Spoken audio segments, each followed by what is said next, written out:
It's no secret that we as beef producers are stronger when we work together to encourage consumers to eat beef. That concept is part of the reason the Federation of State Beef Councils exists.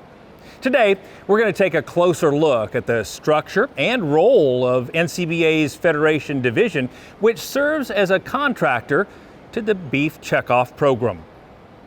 Joining me now is Oklahoma cattleman Clay Burtrum, who serves as chair of the Federation of State Beef Councils, and Dan Gattis. He's a Texas cattleman who is a Federation member of NCBA's Executive Committee.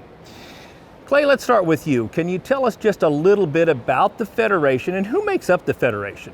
Yeah, Kevin, thank you for having me today. The Federation is housed within NCBA, but is an independent organization with 44 partners among our State Beef Council partners. And we strive to build beef demand within the industry with all of our partners, and we're made up of 74% of cow-calf producers among the United States. Wow. And Dan, why is the Federation so important to the broader beef industry? Well, thank you, Kevin. Like Clay said, the Federation is made up of the 44 qualified state beef councils across the nation.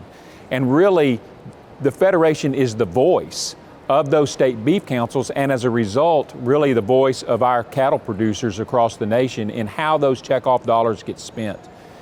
The Federation gets to help decide how the 50 cents of the dollar that goes to the national gets spent on beef checkoff programs to increase beef demand by being a part of the operating committee. 10 of the members of the 20-member committee are actually come from the Federation of State Beef Councils organization.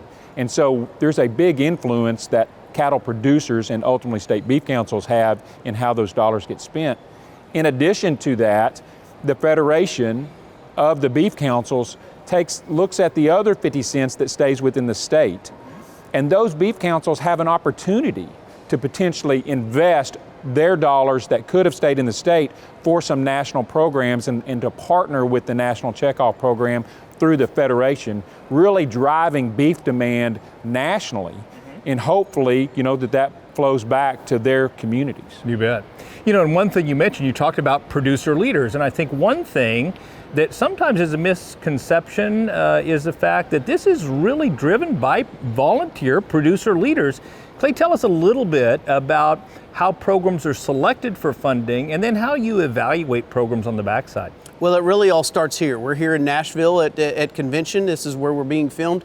And it starts right here with the committee processes, and it starts with that as we all have come here as volunteer leaders to start with this process as we evaluate these ARs. And as we lead up to the operating committee meeting here in September, where we talk about the funding and how those are evaluated, from research to domestic marketing to national programs of producer communications. And like Dan said, 10 members of the Federation and 10 members of the Cattlemen's Beef Board that are all voluntary leaders. We're not paid to do this. And you got to remember that this is a recovery program. The money is put forth and then it's submitted back to get recovery.